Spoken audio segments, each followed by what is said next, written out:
I want you to look like knights. I want you to feel like knights. I want you to stand out from the rest of the world. I want you to be kingdom knights, representing yourself and your family and your organization and your group like man. Because if you don't, who will? When the Lord says, who shall I send? Here am I, Lord. Send me. I love watching my grandsons take next steps.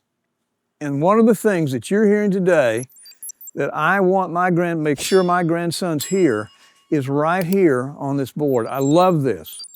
Thought for the day. Let's read it out loud. Thought for the day. What is it? God created me on purpose, with a purpose, for a purpose. I love that.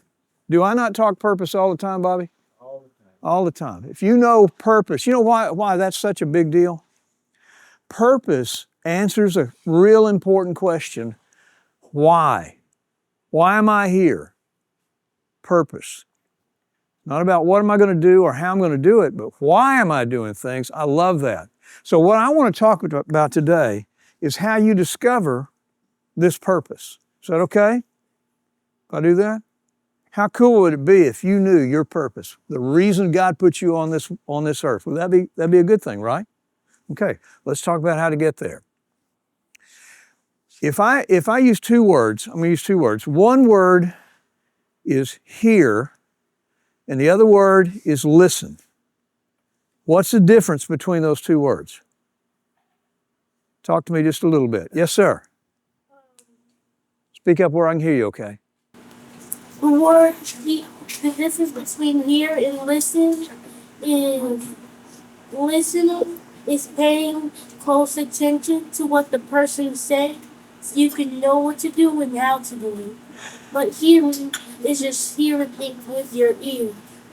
Man, I wish I had said it that way. That is absolutely perfect. So let me see if I can recall and say what you just said. Listening is listening carefully to something very specific, right? Is that what you meant? And hearing is just taking in a lot of whatever noise is out there, right? Perfect. So we're talking about purpose. I want you to know God's purpose for your life. Now, we're not going to get to exactly what that is today. I want to talk about how you discover it. John, have you discovered the purpose for your life? Yes. Yes, sir, I have. Tell me to me, one sentence. It's to direct young black men in the path of righteousness. Absolutely. John and I have known one another for a while now, and I don't know a man more focused on his purpose than my friend John. I want you to have that kind of assurance. So let's talk about how you listen for God. So I'm going to visit two or three stories here about listening. The first one has to do with a young boy about your age in the Bible named Samuel. Have any of you guys ever heard the name Samuel from the Bible? Samuel, when you read about him in the Bible, is about age 8, I think, 6 to 8, something like that. Samuel was a very special young man because when he was a baby, when he was just born, his mother committed him to the service of God. Now, that meant that she made sure that he learned about God. Now, this is a story that happened a long time ago, way back in ancient Israel. So Israel at that time was about the size of the state of Alabama now, and there was a central place there, kind of like the capital of our state is Montgomery. The capital of Israel at that time was in Jerusalem, and every year all the people would go to Jerusalem to celebrate God. When Samuel was a little guy, his mother brought him to the head preacher, the pastor of the country. His name was Eli, the head priest, and said, I want to dedicate my son to God. Will you teach him how to do that? And Eli said yes. And so Samuel actually moved into Eli's home as a young boy and was taught about the things of God from this priest named Eli. One night, Samuel was awakened by someone calling his name. And he got up thinking Eli had called him. He got up and went into Eli's bedroom and said, "Yes, sir, what did you need?" And Eli said, "I didn't call you, go back to sleep." And what I think he meant was, "I didn't call you, go back to sleep and leave me alone, because I really want to get a good night's sleep tonight." So Samuel went back to bed, lay back down, went back to sleep. In a little while, he heard his name called again. So he got up, went back to Eli's bedroom. "Yes, sir, what did you need? You called me." Eli said, "I didn't call you. Go back, get in bed." Now, your mom's probably told you the same thing. "Don't bother me again. Go to bed." So Samuel went back to bed, went to sleep, and one more time he heard his name called, "Samuel." So he got up, went back to Eli. "Yes, sir, what do you need?"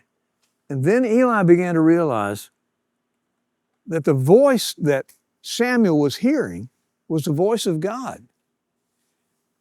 Now, how that worked, I couldn't really say, but I can say this. That young boy Samuel was so aware that someone had called his name that it was real to him. He heard his name called. So Eli told Samuel, "Go back and lie down, and when you hear the voice again, answer and say, 'Yes, Lord, what is it you need?'" So Samuel went back to bed, went back to sleep. The voice came one more time, "Samuel." And so Samuel awakened and said, "Yes, Lord, I'm listening. What do you want me to hear?" That phrase, that event in his life was life-changing for him, because at that point, Samuel realized that God was talking to him, communicating with him in a real way that allowed him to understand what God wanted in his life. That moment of saying, "Yes, Lord, I'm listening. What do you need? I'll do it." The key phrase. The thing I want you to understand about listening to God as it relates to purpose is that listening to God will redirect your life. From that point on, Samuel had a whole fresh understanding of what it meant to understand God, what it meant to honor God, how to listen to God. Eli was coaching him, but Eli was an old guy. And so his coaching time soon came to an end, and Samuel continued to grow in understanding about God. To the point that when Samuel was a young man, he had already emerged to the point, a young man being in his, maybe about your age, maybe a little younger. Samuel had come to the point where the entire nation had come to understand that if you want to know what God has to say, you go find Samuel. Now imagine if we're in our state, in Alabama, all the people scattered all over, from way up in Huntsville all the way down to Mobile and to both sides, over to Georgia on one side and toward Mississippi on the other. All the people, and every one of them understood that if you wanted to know about God, you must go find Samuel, because he's the guy. That's the kind of notoriety, the kind of importance that Samuel began to realize in his life, not because he wanted it, but because God assigned it to him.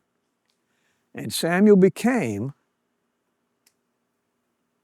the go-to guy in that whole country. Listening to God will direct your life. Now, I don't know where you guys are headed. I'd really like to know. What's your dream about? Yes, tell me your name, please. Israel. Oh, what a cool name, Israel. Perfect. I'm talking to a man named Israel about Israel. That's cool. Israel, what do you want to achieve? What's your dream? What do you want to do and be? Mechanical engineer. Excellent. That is a fine objective. Thank you. You raise your hand. Tell me your name. All right. What's your goal? An off-road racer. Oh, man. All right, that's cool. That's cool. How fast have you been in a car so far in your life, so far? I hit 170 one day. I'll tell you about it. All right. Excellent objective. All right. Someone over here. What do you want to? What's your goal? What do you want to do? Oh, you got to tell me your name. My name is Alex Johnson. Alex, good to meet you. All right. Now tell me your goal. A surgeon. Excellent. And your age now? 11. 11. So in about 20 years, you'll be an intern practicing surgery. And about 10 years after that, you'll be running your own practice as a general surgeon. Now, I might still be around when you do that. So I want you to be really good at what you do, okay? Because you might operate on me to save my life. Is that a cool thought? Really, that's a cool thought, isn't it? Good. Go have a seat. All right. We'll do one more. Yes, sir. NFL player. What playing position? Wide receiver. So you want to throw to catch it. You want to be around that ball. Okay. What are your skills? Do you have the skills for those positions starting to come up now? Throw good, and I can catch good too.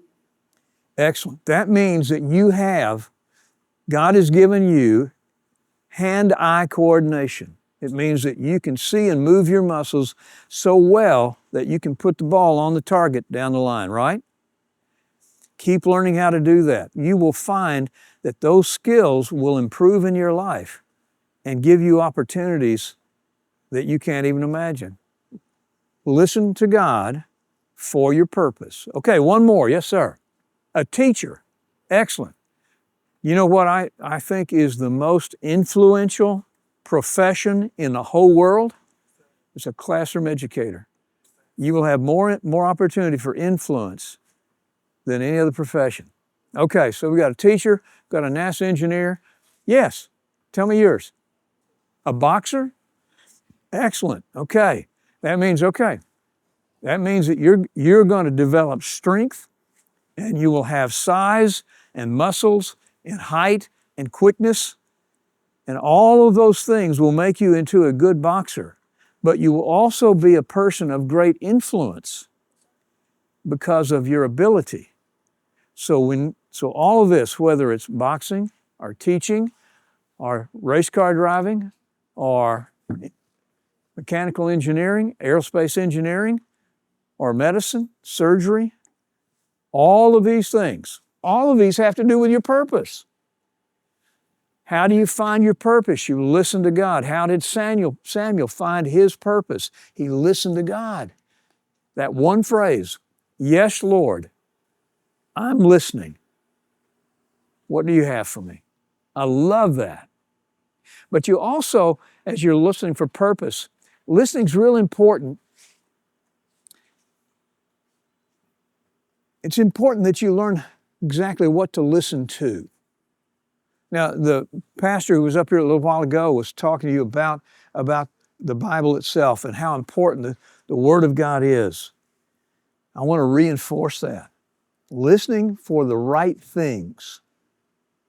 Let me tell you a story about how important it is to listen for the right thing.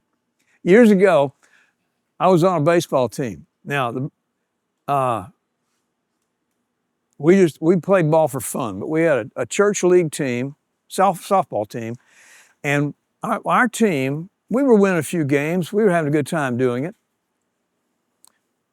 But we were invited to play a game with the team from Lighthouse for the Blind. Now, let your brain catch up with that. We were invited to play a softball game against a team of players who could not see. So we're thinking, well, okay, we didn't really know what to do with that, but we thought it'd be fun. So we met up at the park, and we learned when we got there that when you play the team from Lighthouse for the Blind, you play by their rules. Okay, well that's all right. What are your rules? Well, here's the deal. Listen to this now. You only have two bases. You have a base at the first base position and a base at the third base position. The ball is a little larger than a regular softball, just a little bit bigger, and it has a beeper in it. And each of the bases has a beeper in it, and you are blindfolded. So we're playing by their rules, which means that when I come up to bat, I have to listen for the beep of that ball. I can't see. Now, I thought maybe that'd be okay. But I lined up with a blindfold on, with a bat in my hands, and somebody had to come and actually turn me, said, no, you're turned the wrong way. Turn this way. The ball's coming this way. And the ball came over, and the idea is to hit that ball. All you got to do is hit it. That's all you got to do. And run to one of the bases, and you get to choose. You can run to the first base or the third base one. Now, the bases aren't the little like bags on the ground like you have with baseball. They're padded pillars. So they're about this high, and they're padded because you're likely going to run into it if you get there. And it has a beeper that sounds a little different than the ball. So as you're standing there, all of a sudden, listening, remember what you're talking about, listening, difference between listening and hearing? I wasn't just hearing, I was listening, because the only sound I wanted to hear was the beeping of that ball. Somebody was about to throw a ball at me that I couldn't see. I wanted to know where it was. So I was focused on the sound of that beeping ball. And it is incredibly hard to hit something you can't see. But I did manage to tip it. And then, here's the fun part, then blindfolded, I start running toward a beep that I can hear out here, the first base thing. And all I had to do to make a point was get to that pillar and touch it before somebody in the field touched that beeping ball. You want to know what the score was at the end of that day? Lighthouse for the Blind, 22. Foley's team, 0. It was awful. But it taught me something about listening. When you're in the field in that ball game, and you're blindfolded, you know that somebody's about to hit a ball at you. You're real intent on listening to that ball, right? I want to know where it is, because somehow I got to get to it and stop it, catch it. All I got to do is touch it before the guy runs to the base, and we're okay, he's out.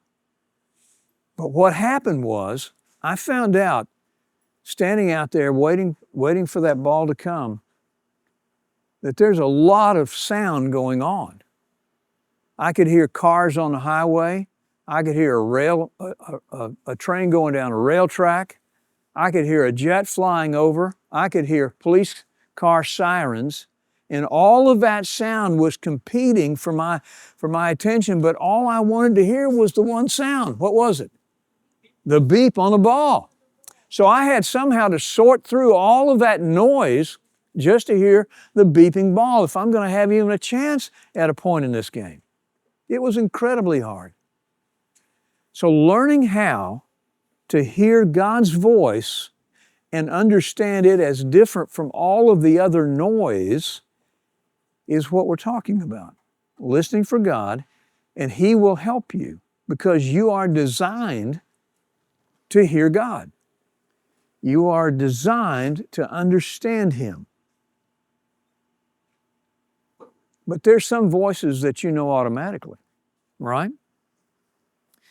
For example, do you know your mama's voice when she calls you?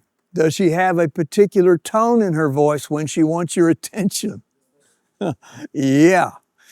Does that sound cut through all the other sound?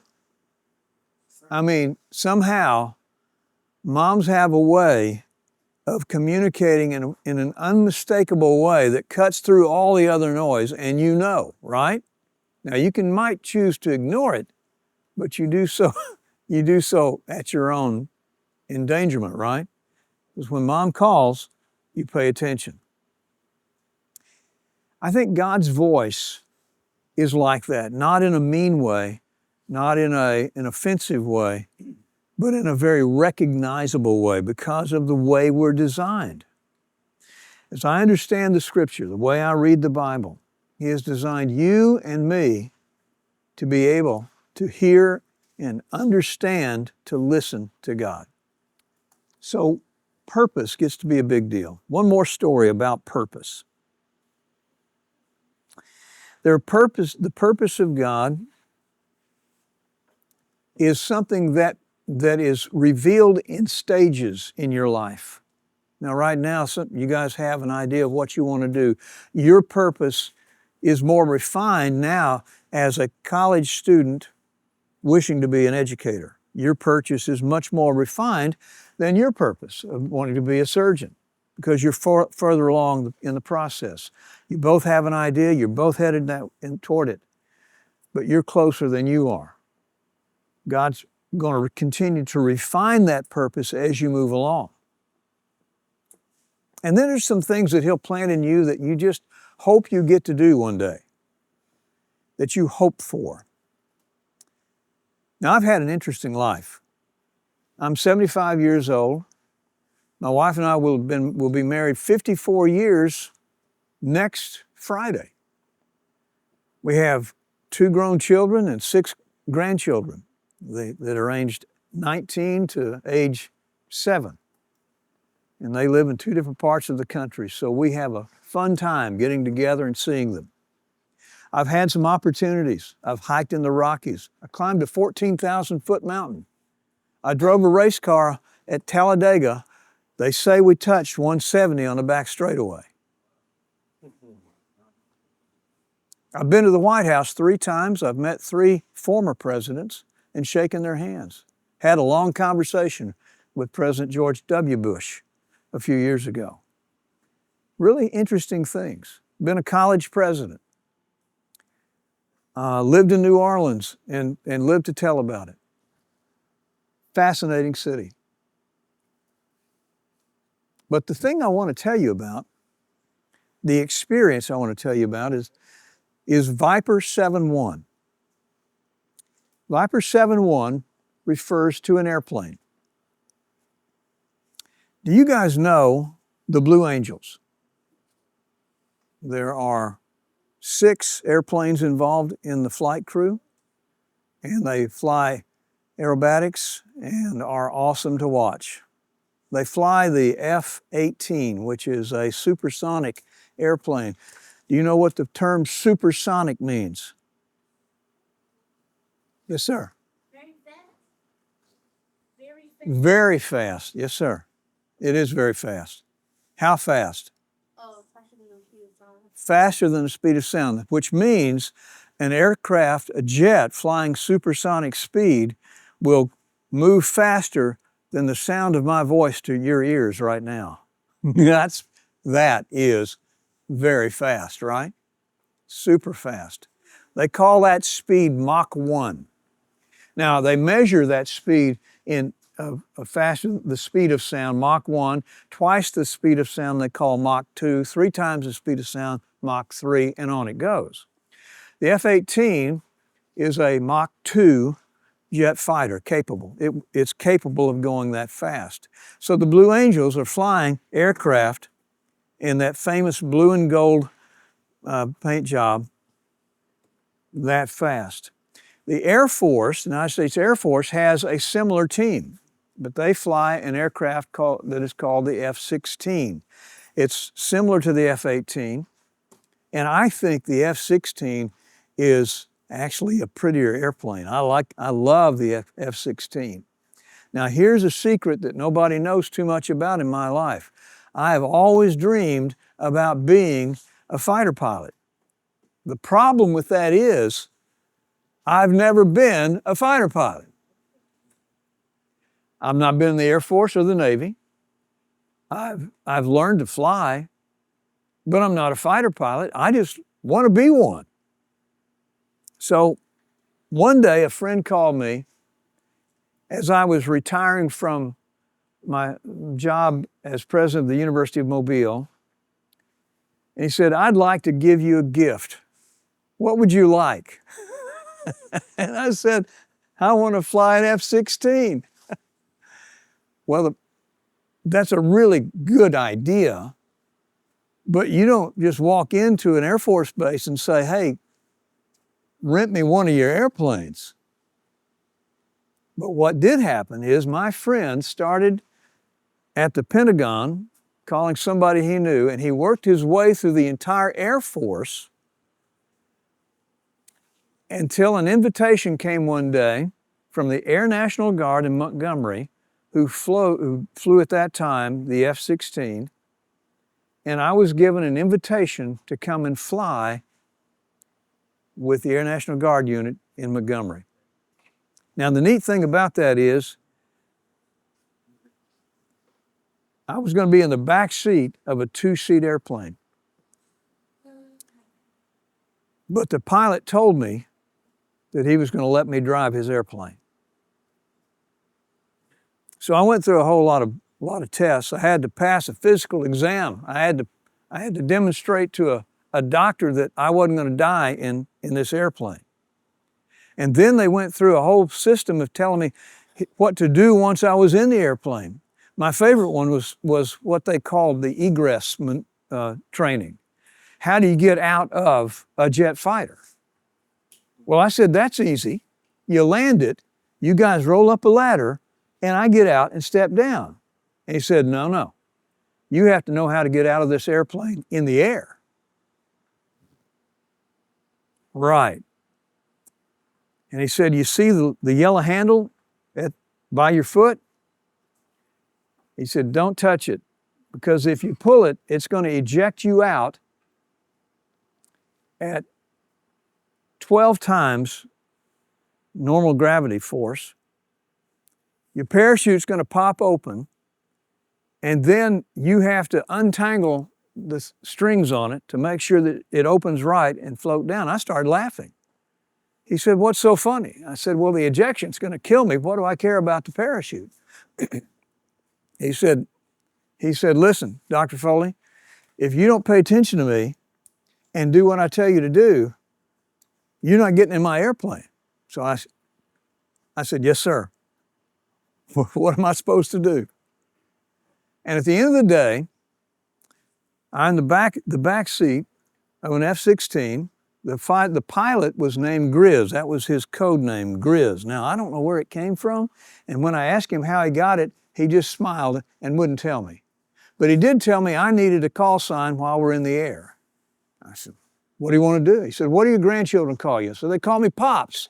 He said, okay, you're Pops. That's your call sign. That's your handle. Now, the airplane F-16 is called the Fighting Falcon. It is a Mach 2 capable aircraft. It is fast. And I'm sitting in the back of this thing,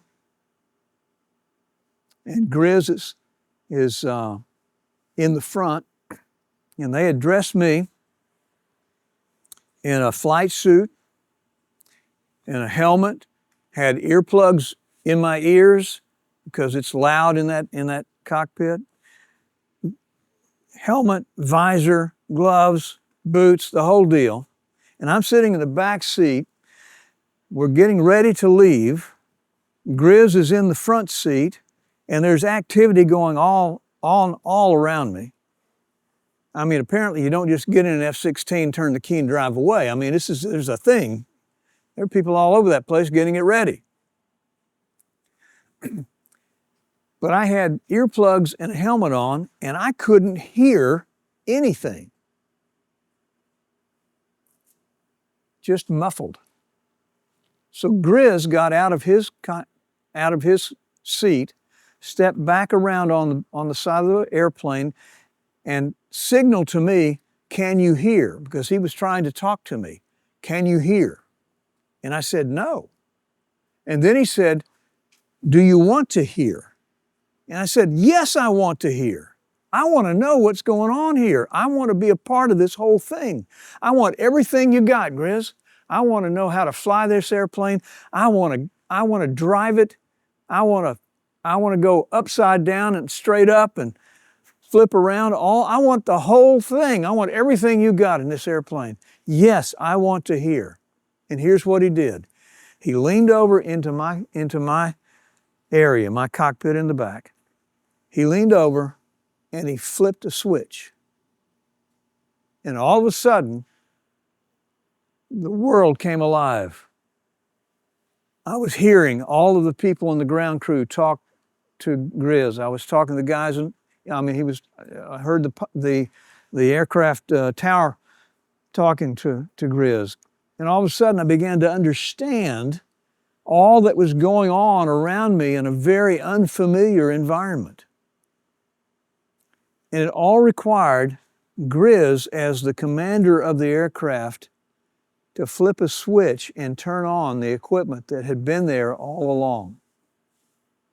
And all of a sudden, I was part of the action. And I did get to fly it.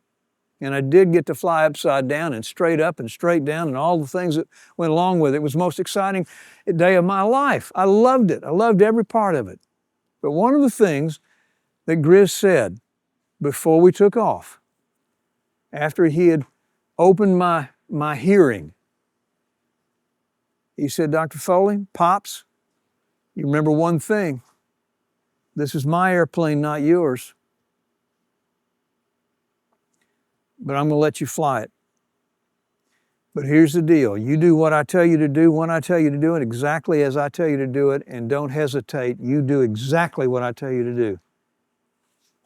Well, I wanted to fly that airplane. So my answer was real simple. Yes, sir. And I got to participate in all of that. But we're not talking about Viper 7-1. We're not talking about a baseball game or softball game with a blind team. We're talking about this. God created you on purpose, with purpose, for a purpose. And if you want to know that purpose, if you want to achieve the goal that is now has planted in you of what you hope to do someday, whether it's teaching young people or playing a professional sport or being a great boxer or designing the next space station or hitting a top speed somewhere in the neighborhood of 130 or 40 in Baja, then what you get to do with your life is learn to listen to God. Here's how you do that. When you wake up in the morning, before you roll out of bed, before you do anything else, you wake up and say, Lord, thank you for this day. What do you want me to do with your things today? And He will begin to guide you in how you do, in what He wants you to do. You take a Bible like you have, and you open it, and you read from it, and you start to let God's words from His Bible get into your head so that you are listening, not just hearing, but you are listening specifically to His Word.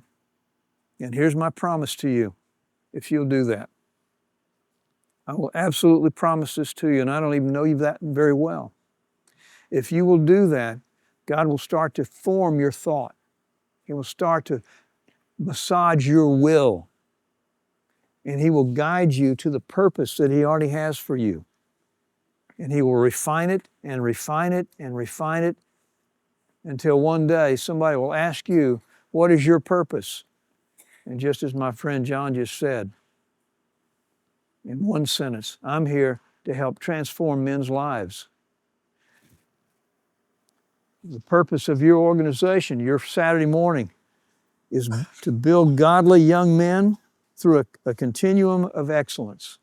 That excellence will come, just as you said a while ago, by listening, not just hearing. Listen for God. All right, we're going to do one more thing before we leave. Thought of the day. Let's read it out loud again. Come on. God created me on purpose, with a purpose, for a purpose. There you go. Thanks for letting me come see you guys.